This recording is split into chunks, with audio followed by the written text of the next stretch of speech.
ने जब हमारे माननीय मुख्यमंत्री जी के प्रयास से हमारे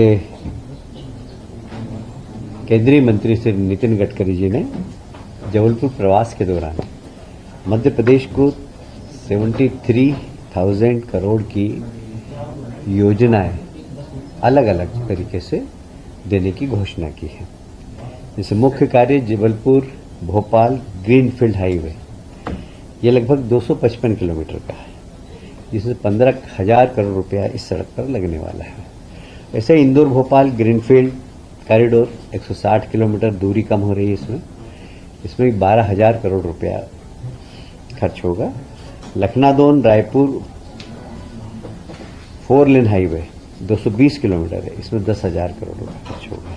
इसके अलावा उज्जैन झालावाड़ मार्ग, बरनावत टिमरनी मार्ग, खंडवा बैतूल 4 लेन, इंदौर 6 लेन पूर्वी बाईपास, इसी तरह कुल मिलाकर 27 परियोजनाएं माननीय नितिन गडकरी जी ने मध्य प्रदेश के लिए घोषित की है। देश एक टाइगर स्टेट है और आप जानते हैं कि मध्य प्रदेश एक टाइगर स्टेट है और टाइगर स्टेट होने के कारण हमारे 2 टाइगर फॉरेस्ट के बीच में से जो सड़कें जा रही हैं वहाँ पर भी एलिवेटेड सड़कें जाए, जिससे कि हमारे लायन आपस में एक जंगल से दूसरे जंगल में जा सके।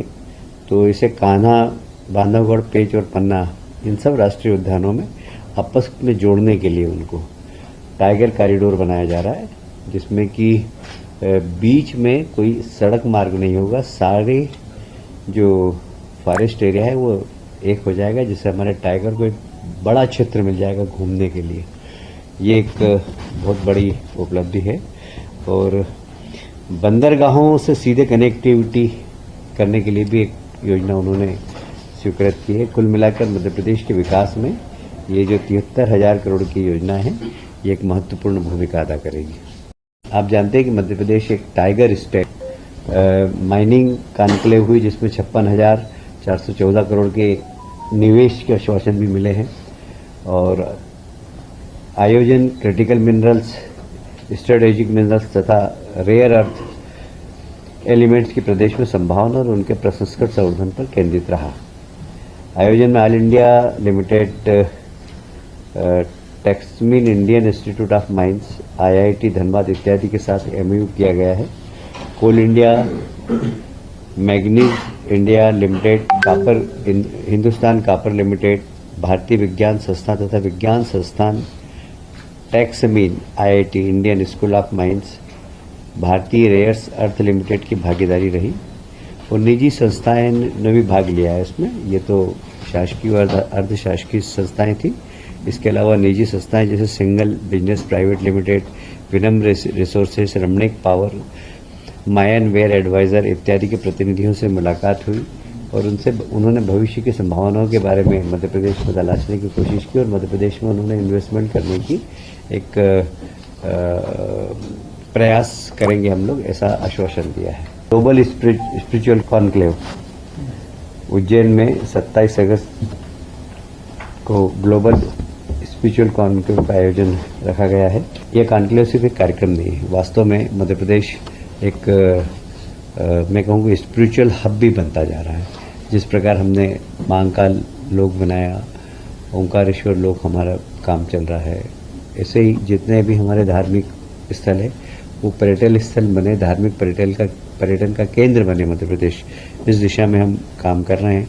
तो जितने भी देश भर के जो अच्छे, जैसे तिरुपति बालाजी हो गया, शिरडी वाले साईं बाबा हो गए, इन सब के ट्रस्टियों को भी हम यहाँ बुला रहे हैं कि वो किस प्रकार अपने क्षेत्र के अंदर विकास के कार्य कर रहे हैं। तो जितने भी श्रीनाथ जी का मंदिर है, वहाँ के सब लोग जो उस मंदिर से जुड़े हुए, उन सबको हम यहाँ पर इस कॉन्क्लेव में आमंत्रित कर रहे हैं कि हम कैसे इन सब मंदिरों में की व्यवस्थाएं चल रही है, साथ ही हम कैसे मध्य प्रदेश को इनसे जोड़ सकें। तो जो एक भारत के अंदर एक ये कहूँ मैं कि स्पिरिचुअल टूरिज्म जिस तरीके से बढ़ रहा है, अच्छा ऐसा नहीं कि सिर्फ उज्जैन में बढ़ा, सभी दूर बढ़ रहा है, बहुत तेज़ी से बढ़ रहा है। हमने पिछले दिनों सिंहस्थ में भी देखा है, प्रयागराज में जिस तरीके से संख्या बढ़ी है। अब हमारे लिए उज्जैन सिंहस्थ भी एक चैलेंज है, हम उसको मानते हुए काम कर रहे हैं।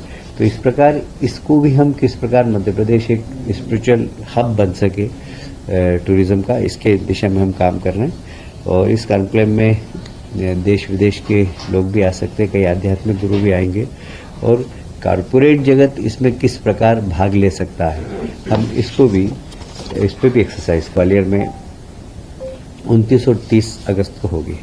देखिए, ग्वालियर भी एक बहुत अच्छा हमारा ग्वालियर संभाग टूरिज्म का बहुत अच्छा केंद्र है। आप सभी जानते हैं शिवपुरी में चीता आने के बाद से वहाँ पर वन प्रेमियों की संख्या बढ़ी है, टूरिज्म की बढ़ी है।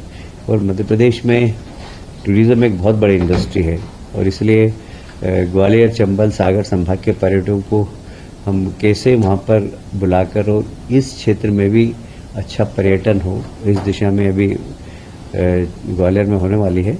तो इसका लाभ बुंदेलखंड को भी मिलेगा, चंबल को भी मिलेगा, ग्वालियर रीजन को भी मिलेगा। इसमें भी लगभग देश और विदेश से लगभग 500 से ज़्यादा लोग आने वाले हैं।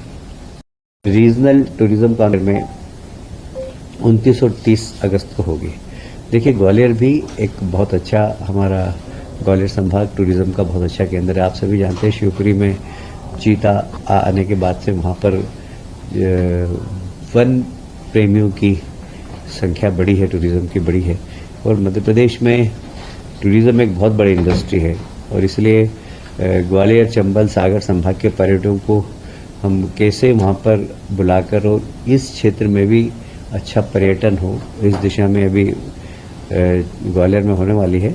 तो इसका लाभ बुंदेलखंड को भी मिलेगा, चंबल को भी मिलेगा, ग्वालियर रीजन को भी मिलेगा। इसमें भी लगभग देश और विदेश से लगभग 500 से ज़्यादा लोग आने वाले हैं।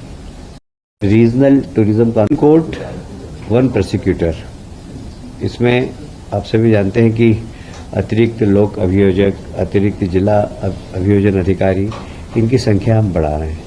क्योंकि कई बार क्या होता है कि हमारे केसों की संख्या बढ़ रही है और ये जो एपीओ और डीपीओ होते हैं, इनकी संख्या कम है। तो कई बार उनके अनुपस्थित से केस हार जाते हैं, कई बार तारीख आगे बढ़ जाती है, तो न्याय प्रक्रिया बहुत लंबी हो जाती है। तो न्याय शीघ्र मिले लोगों को, इस दिशा में आज सरकार ने एक महत्वपूर्ण निर्णय लिया है कि वन कोर्ट, वन प्रोसिक्यूटर, हर कोर्ट के अंदर एक प्रोसिक्यूटर होगा। तो अब लोगों को न्याय भी जल्दी मिलेगा और हमारा जो न्याय प्रक्रिया में जो लोग हमेशा न्यायालय की शिकायत रहती है कि आपके सरकारी वकील उपस्थित नहीं होते, हमें तारीख आगे बढ़ाना होती है। मुझे लगता है कि न्यायपालिका की भी ये मांग थी और समाज की भी एक आवश्यकता थी। इस आवश्यकता को पूरी करने के लिए हमने अतिरिक्त लोक अभियोजन के 185, अतिरिक्त जिला अभियोजन अधिकारी के 225, सहायक जिला अभियोजन अधिकारी के 100 और सहायक कर्मचारी 70, इस प्रकार कुल 610 कर्मचारियों के पद सृजन किए, जिसमें 60 करोड़ 24 लाख 72 हजार रुपये का व्यय आएगा।